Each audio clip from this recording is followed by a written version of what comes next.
Hello everyone, welcome to Tandra's page. আজকে তোমাদের সাথে একটা দারুণ ইন্টারেস্টিং অ্যানিভার্সারি ব্লগ শেয়ার করব। অ্যানিভার্সারিটা ছিল আমার হাজব্যান্ডের দাদার।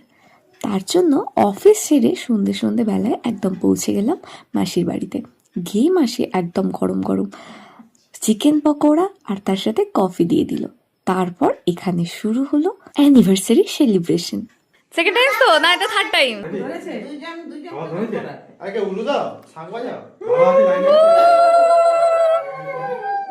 চলো চলো মালা পড়াও।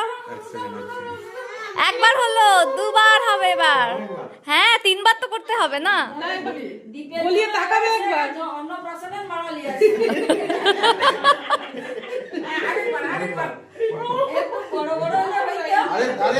দাঁড়াও দাঁড়াও,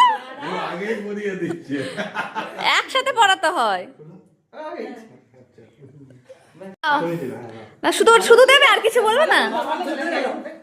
দাদা শুধু দেবে, কিছু বলবে না? এক বছর হয়ে গেছে বলে ভুলে গেছিস তুই।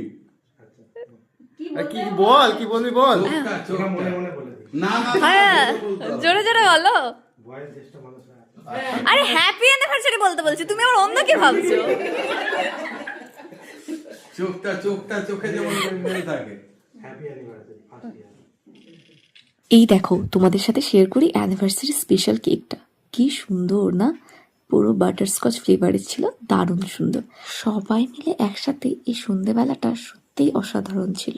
আর এরপর দেখো, দাদা কি সুন্দর দিদিকে একটা ডায়মন্ডের আংটি গিফট করলো। এই হাতে পড়ো না, এই হাতটা খালি আছে। হাততালি মারো সবাই, হাততালি মারো। এরপর সবাই মিলে দাদা আর দিদিকে ভালোবেসে অনেক উপহার দিয়েছে। আর এই পুচকেটা দেখো কি করছে। তাকে ছবি তুলবো, একটু এগিয়ে আসো। মাঝে আয়, তুই মাঝে আয়।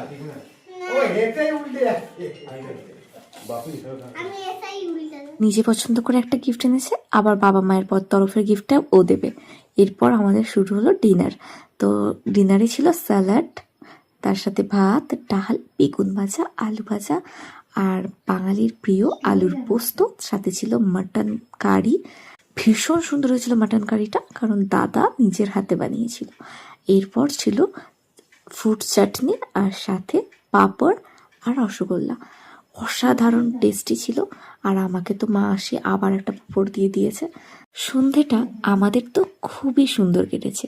আর তোমাদের ভিডিওটা কেমন লাগলো তোমরা প্লিজ কমেন্ট করে জানাও। Thanks for watching.